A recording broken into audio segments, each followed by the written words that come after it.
என் உயிரினும் மேலான இளைஞரணி தம்பிமார்களே, ஒரு வார்த்தை கேட்க ஒரு வருஷம் காத்திருந்தேன். கலைஞர் அவர்களின் உயிரினும் உயிரான அன்பு உடன்பிறப்புகளே, ஆட்சிக்கு என் மேல எவ்வளவு பாசம், சோத்த பிணைஞ்சு கொண்டு வந்திருக்கு. குடு ஆட்சி குடு. உதயநிதி மட்டுமல்ல, நீங்கள் அனைவருமே என்னுடைய மகன்தான்.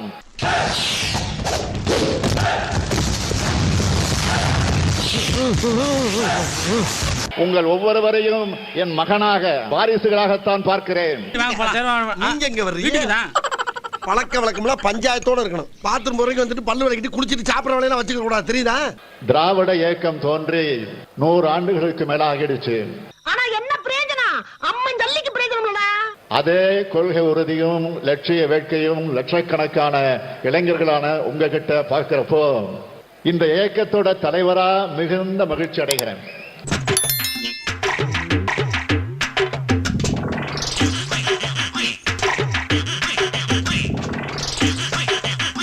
பேரறிஞர் பெருந்தகை அண்ணா பெருமைப்பட்டது போல நான் பெருமைப்படுகிறேன்.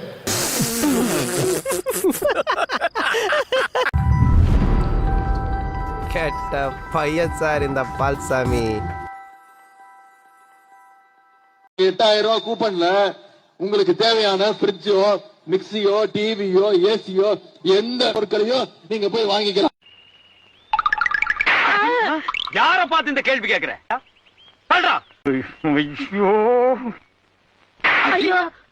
ஏன்டா என்ன பார்த்து அந்த கேள்வி கேட்ட? ஏனே அவனை அடிச்சுட்டே இருக்கீங்க? அப்படி என்ன கேட்டான்? என்ன கேட்டானா? 8000 ரூபாய் டோக்கன்ல என்னவா வாங்கிக்கலாம் சொல்றீங்களே, நம்ம கட்சி ஜாபர் சாதி கிட்ட கொடுத்து கஞ்சா வாங்கிக்கலாமான்னு கேக்குறான்.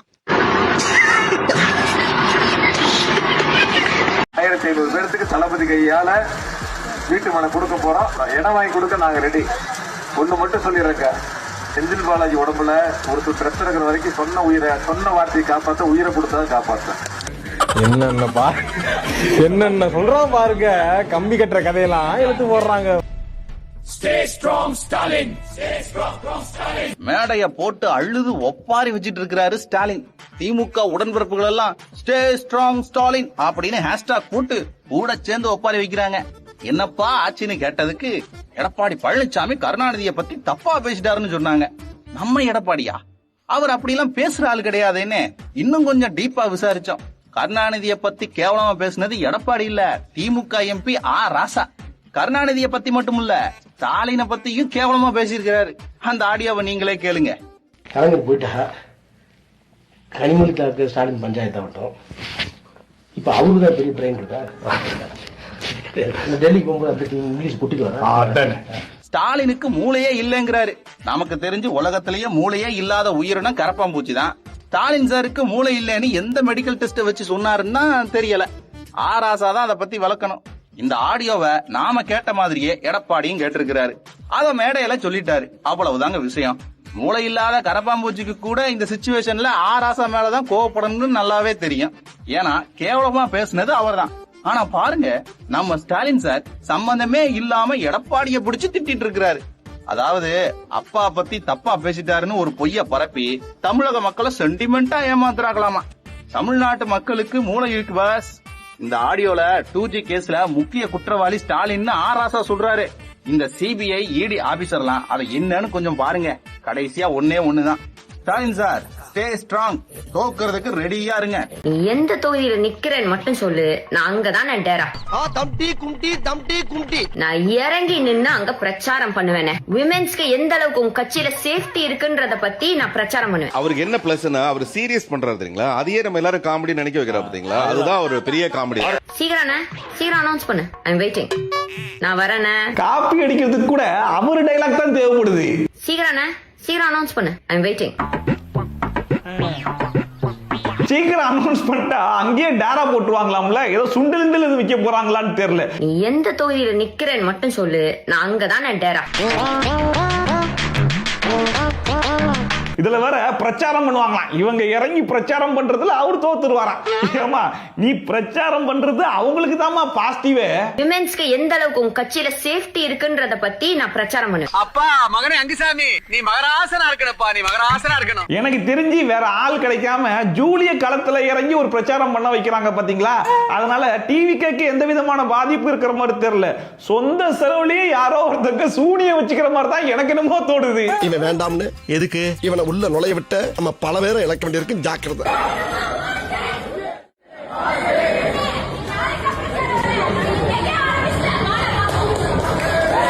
என்னை மன்னிச்சிடுங்க, நான் பொம்பளை ரொம்ப மதிக்கிறேன். இப்ப எனக்கு வேற வழியே இல்லமா. இப்போ வந்து ஒரு கட்சியுடைய தலைவர் அவரை பார்த்து ஒரு மேடையில நின்றுகிட்டு வாடா பாப்போம் அப்படின்னு மரியாதையா பேசிட்டு இருக்காங்களாம். ஒத்த ரோசா பிள்ளைய ரொம்ப அற்புதமா வளர்த்திருக்கமா. நீ எதுக்கு எடுத்தாலும் திமுக அழிக்கணும், திமுக அழிக்கணும், திமுக சொன்னவன பூராமே காணாமடா சண்டாளைங்களா. ஏ மூதேவி, நீ அலைஞ்சதே திமுக தான், அது முதல்ல உனக்கு தெரியுமா?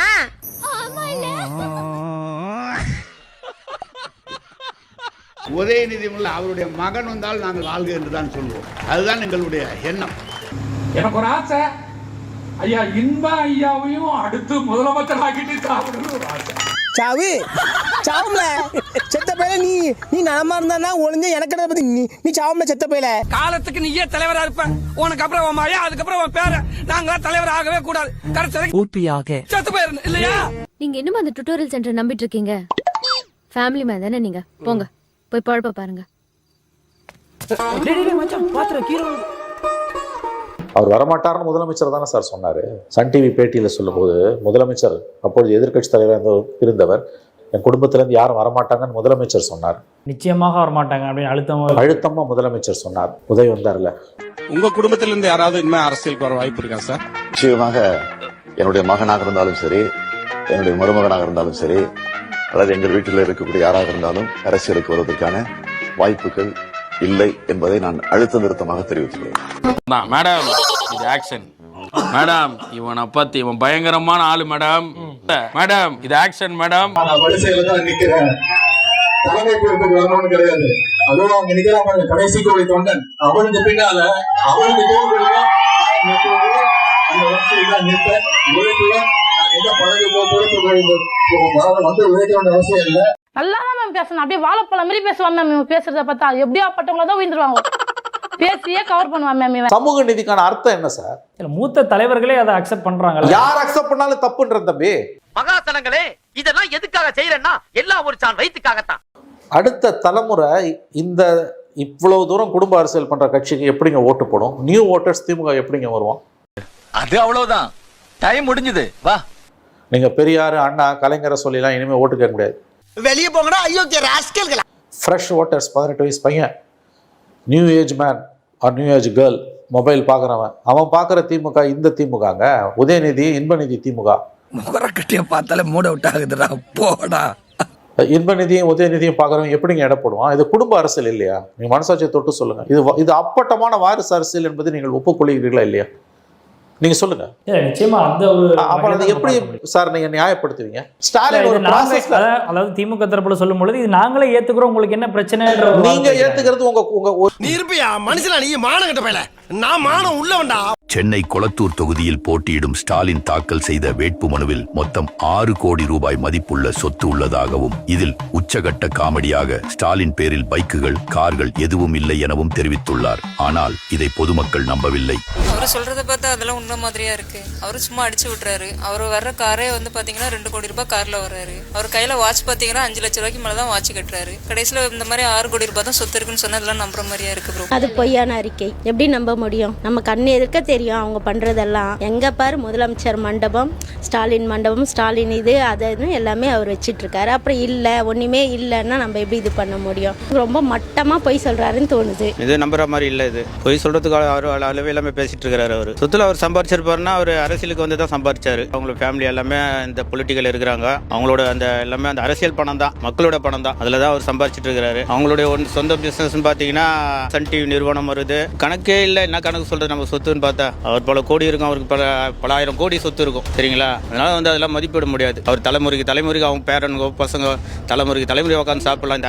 இந்த அரசியலுக்கு வராத இருந்தா கூட கண்டிப்பா நம்புற மாதிரி இல்லை. அதிர்ச்சியாக மேக்சிமம் பார்த்தோன்னா ஆடிட்டருங்க தான் வைக்கணும், பெரிய ஆடிட்டருங்க வைக்கணும். அறிவுக்கு கணக்கிட முடியாத அளவுக்கு